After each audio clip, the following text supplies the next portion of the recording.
اعوذ باللہ من الشیطان الرجیم بسم اللہ الرحمن الرحیم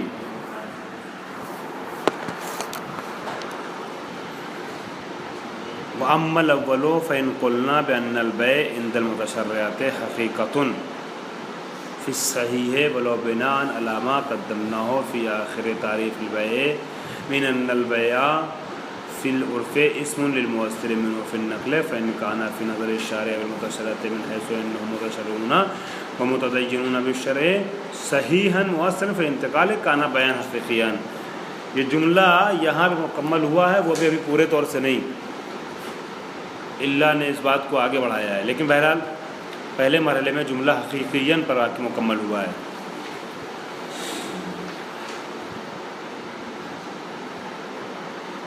دیکھیے دو قول آئے تھے نا سامنے جب یہ عارف صاحب نے پڑھا مواتات کے سلسلے سے۔ ایک قول یہ تھا، پہلا قول تھا کہ جو یہ کہتا تھا کہ مواتات بیع ہی نہیں ہے، سرے سے مواتات کی بیعیت کا منکر تھا یہ قول، ہے نا، اور جب بیع نہیں ہے تو ملک بھی نہیں ہے، نہ بیع ہے نہ ملک ہے۔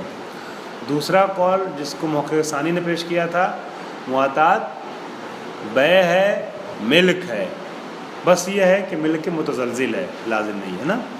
تو محقق ثانی کے نظریے پہ تو گفتگو کر چکے ہی ہے، ٹھیک۔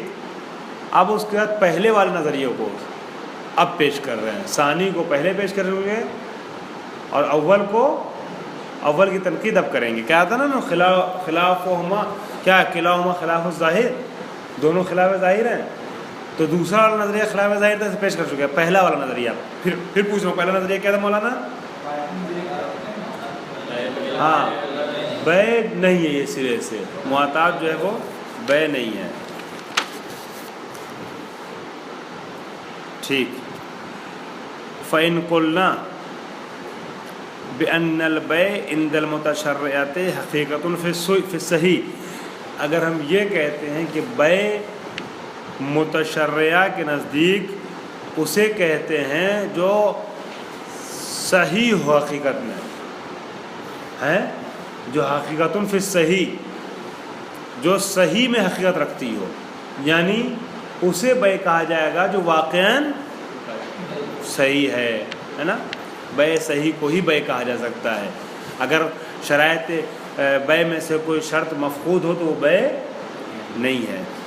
ولو بناءً، یہ بریکٹ میں لکھا ہے انہوں نے، ولو بناءً علی ما قدمناہ فی آخر تعریف البیع، اگرچہ اس بنیادی پر کیوں نہ ہو کہ جو ہم نے بیع کی تعریف کے آخر میں ذکر کیا ہے، جو ذکر کیا اسے مین بیانیہ کے ذریعے سے بیان کر رہے ہیں۔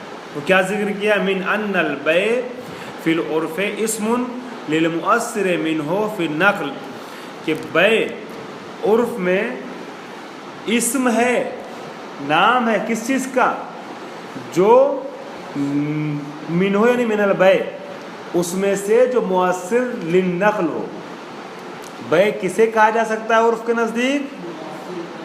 اس معاملے کو کہ جو نقل میں مؤثر ہو، جس کی وجہ سے نقل و انتقال صورت پائے، ٹھیک ہے، مال منتقل ہو، قیمت منتقل ہو۔ تو من ان البیع فی العرف، عرف میں بیع کسے کہتے ہیں؟ اسم للمؤثر منہ فی النقل، ایسی چیز کا نام ہے بیع کہ جو مؤثر فی النقل ہو، ٹھیک ہے۔ فَإِن كَانَ فِي نَظَرِ الشَّارِعِ اَوِ الْمُتَشَرِّعَةِ، پس اگر فَإِن كَانَ فِي نَظَرِ الشَّارِعِ، ابھی صحیح نیچے آئے گا جو فَإِن كَانَ سے مرتبط ہے۔ فَإِن كَانَ فِي نَظَرِ الشَّارِعِ وَالْمُتَشَرِّعَةِ، پس اگر نظر شارع یا نظر متشرعہ میں ہو، من حیث انہم متشرعہ و متدینون بالشرع، اس حیثیت سے کہ وہ کیا ہیں؟ متشرع ہیں اور متدین بالشرع ہیں۔ کیا ہو؟ ان کانا ہوا صحیحاً، ہوا ہے اس کا اسم، صحیحاً اس کی خبر ہے، ہاں ہوا کی ضمیر اسی بے کی طرف پلٹے گی. ان کان ہوا صحیحاً، اگر وہ صحیح ہو، مؤثر ہو انتقال میں، تو کان بیان حقیقتاً، تو وہ حقیقت میں بے ہوگی. ہوا اس لیے میں نے کہا تھا کہ آگے بے آ رہا ہے. ان کان ہوا صحیحاً، اگر وہ معاملہ یا بقول آپ کے جسے بے کے طور پہ فرض کیا جا رہا ہے، اگر وہ صحیح طرح سے واقع ہو تو پھر کیا ہوگا؟ بے حقیقی ہوگا. ٹھیک ہے، تو یہاں تک ایک بات مکمل ہوئی. وہ کیا؟ کچھ لوگوں نے کہا تھا کہ معاملات وہ معاطات کیا ہے؟ بے نہیں ہے، معاطات بے نہیں اصلاً. ٹھیک ہے، یہاں پہ فرماتے ہیں فَإِن قُلْنَا بِأَنَّ الْبَيْعَ، پھر سے پڑھ رہا ہوں، فَإِن قُلْنَا أَنَّ الْبَيْعَ عِنْدَ الْمُتَشَرِّعِ حَقِيقَةٌ فِي الصَّحِيحِ، اگر ہم یہ کہتے ہیں کہ بے صرف اسی کو کہہ سکتے ہیں کہ جو متشرعین کے نزدیک حقیقی ہو، صحیح بے ہو. ٹھیک ہے، جیسا کہ ہم نے یہ تعریف کی تھی.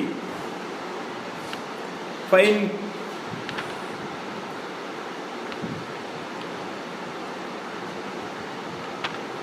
ہاں ولو بناءً علی ما قدمناه فی آخر تعریف بے، ولو اس چیز کی بنیاد پر ہی صحیح کہ جس کو ہم نے تعریف بے میں بیان کیا. تعریف بے میں ہم نے بیان کیا، وہ یہ بیان کیا ہے کہ بے عرف کے نزدیک نام ہے اس چیز کا کہ جو نقل میں مؤثر ہو. ٹھیک ہے، فَإِن كَانَ فِي نَظَرِ الشَّارِعِ أَوِ الْمُتَشَرِّعِ، پس اگر شارع یا متشرعہ کے نزدیک، متشرعہ یعنی وہ لوگ جو شریعت پر عمل کرتے ہیں، یا متدین بالشریعت، متدینون، شریعت کو انہوں نے اپنے مذہب کے طور پر اپنی زندگی میں اتارا ہے، تو کانا صحیحاً مؤثراً، تو اب یہ معاملہ جو ہے یہ کیا ہوگا؟ صحیح ہوگا، مؤثر ہوگا انتقال میں، اور بے ہو جائے گا حقیقتاً. وَإِلَّا، اور اگر عرف کہہ دے کہ یہ بے نہیں ہے، ٹھیک ہے، عرف کہے کہ بے ہے لیکن متشرعین اس کو بے نہ مانے، وَإِلَّا یعنی اگر عند المتشرعین وہ بے نہ ہو، تو کانا سوریًا، تو اب یہ معاملہ جو ہے وہ سوری ہوگا، حقیقی بے نہیں ہوگا. اگر متشرعین کے نزدیک یہ بے نہ ہو تو پھر اس کو آپ بے حقیقی نہیں کہہ سکتے، بلکہ سوری کہیں گے، ظاہری کہیں گے، شکلی کہیں گے. نظیرو یا نظیرہ بے الحاضل فی نظر العرف، جیسا کہ عرف کی نظر میں شوخی کرنے والے کی بے نہیں ہوتی. دیکھیے اگر مذاق میں کوئی بے کرتا ہے، معاملہ بیعہ کرتا ہے، انجام دیتا ہے، تو کیا عرف اس کو بے مانتے ہیں؟ عرف اس کو بے نہیں مانتی نا. مولانا میں نے ان سے ہنسی مذاق کیا حسن عباس صاحب سے، مذاق میں نے ارے بیچ دیا، آپ نے خرید لیا، اور یہ بات کسی قرینے کی وجہ سے ثابت ہے، واضح ہے کہ یہ معاملہ نہیں ہو رہا، یہ شوخی ہو رہی ہے، تو اس ہزل کو، شوخی کو آپ بے کا نام دیتے ہیں خالد صاحب. تو جس طریقے سے شوخی کے عالم میں معاملہ انجام دے دیا جائے، اس معاملے کو بے حقیقی نہیں مانتا ہے کون؟ عرف. اسی طریقے سے اگر عرف کسی چیز کو بے کا نام دے بھی دے لیکن متشرعین کے نزدیک وہ بے نہ ہو، مؤثر فی النقل نہ ہو، شرائط نہ پائے جاتے ہوں، تو اسے بے کا نام نہیں دیا جا سکتا ہے، وہ معاملہ سوری کہلائے گا. ٹھیک ہے، فَيَصِحُ عَلَى ذَلِكَ نَفْيُ الْبَعِيَّةِ عَلَى وَجْهِ الْحَقِيقَةِ فِي كَلَامِ كُلِّ مَنْ اعْتَبَرَ فِي صِحَتِهِ الصِّغَةَ، پس اس بنیاد پر نفی بیعیت صحیح ہے،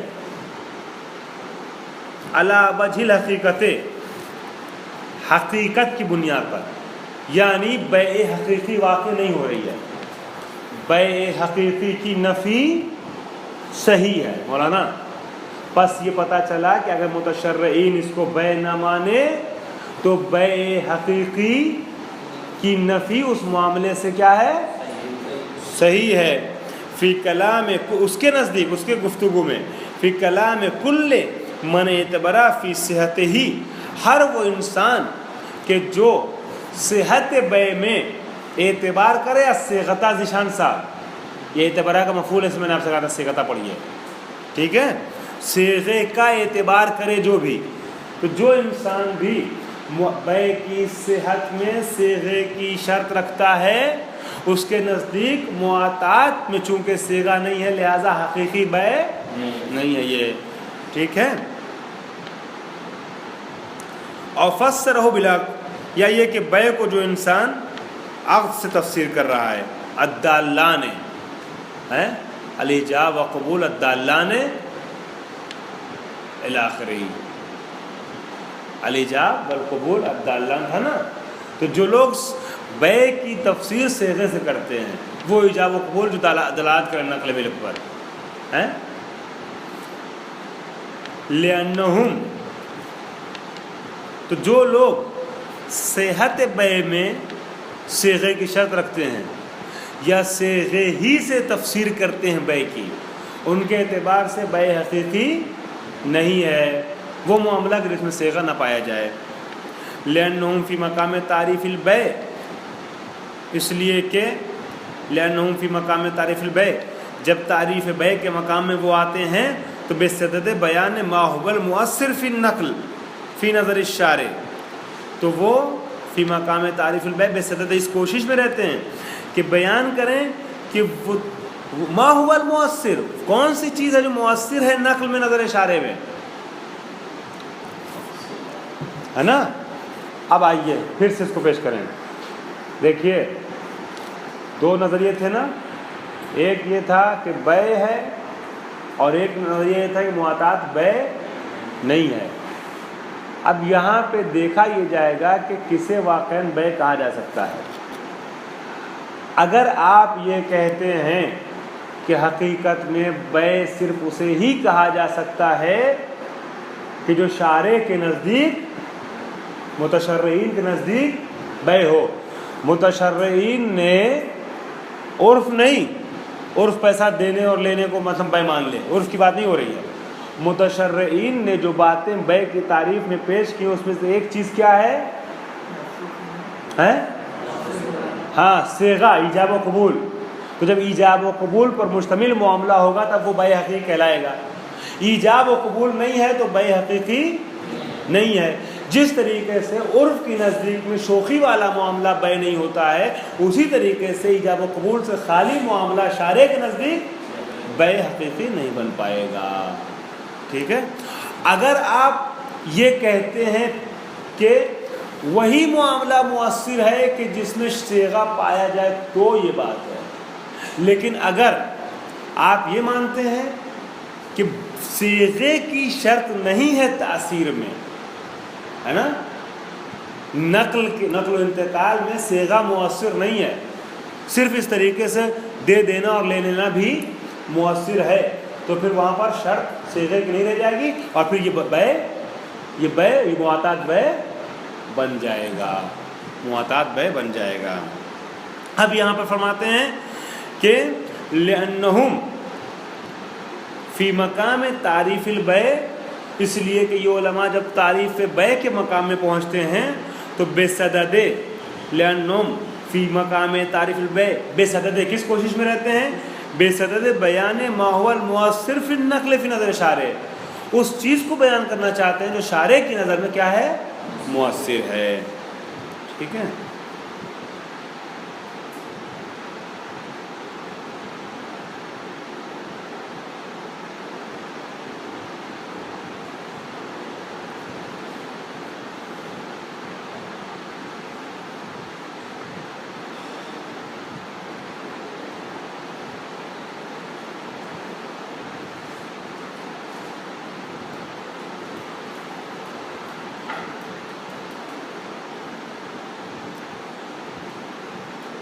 آپ کا کیا نظریہ مولانا، آپ کس چیز کو مانتے ہیں، عرف کے ساتھ ہیں کہ نہیں؟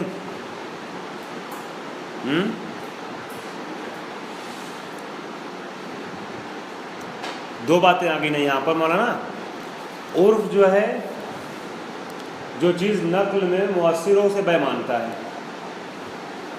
مولانا پھر سے میں جوڑ رہا ہوں بات کو، میرے ساتھ آئیے، میری عادت آپ جانتے ہیں، میں دیکھتا رہتا ہوں کلاس میں، اگر ایک آدمی کبھی چہرہ بگڑا رہتا ہے اور ہمیں لگتا ہے کہ سمجھ نہیں آئی بات تو پھر سے اس کو بیان کرتا ہوں۔ اب شارٹ کٹ میں پہلا نظریہ کیا تھا کہ بے نہیں ہے معاطات، اب یہاں پر آئیے، دو صورت ہے۔ عرف کی نظر میں جو چیز مؤثر ہوتی ہے نقل میں وہ بیع ہے، مواطات مؤثر ہے نقل میں نہیں ہے، بیع ہے۔ اب یہاں شرعی اعتبار سے دو احتمال ہے، یا یہ کہ جس چیز کو عرف مؤثر فی النقل مانتا ہے اسے شرع بھی مانتی ہے تو بیع صحیح ہو جائے گی، بیع حقیقی ہو جائے گا مواطات۔ اور یا ایسا ہے کہ جس چیز کو عرف مان رہی ہے صحیح مؤثر نقل میں، اسے شارع یا متشرعین نہیں مانتے، کیونکہ متشرعین کی اپنی ایک شرط ہے، وہ کیا ہے؟ جی صیغہ و صیغہ نہیں ہے، ٹھیک ہے؟ تو اگر عرف کو معیار آپ مان لیتے ہیں تو اس لحاظ سے بیع جو ہے وہ کیا ہے؟ یہ سوری مواطات بیع ہے، ورنہ بیع نہیں ہے، ٹھیک ہے؟ اذا عرفت ما ذکرنا، ہم نے جو ذکر کیا اگر اسے آپ جان گئے، فالاقوال فی المواطات، پس مواطات کے سلسلے میں اقوال جو ہیں وہ 6 ہیں، الا ما یساعدہ ظواہر کلماتہم، یہ 6 قسمیں علماء نے بیان نہیں کیے ہیں، علماء کے کلام کے ظواہر جس چیز تک ہم کو پہنچاتے ہیں، جس چیز پر مدد کرتے ہیں، ہے نا، مساعدت کرتے ہیں، ہمکاری کرتے ہیں، یعنی علماء کے کلام کے ظواہر سے 6 قسمیں نکل آتی ہیں اقوال کی مواطات کے سلسلے میں۔ ٹوٹل 6 قول سامنے آتے ہیں، انشاءاللہ اس کو ایک ایک کر کے آئندہ جلسے میں سے بیان کیا جائے گا۔ الحمدللہ رب العالمین۔ عارف صاحب، جس طریقے سے پچھلے درس میں ہم نے ٹھہر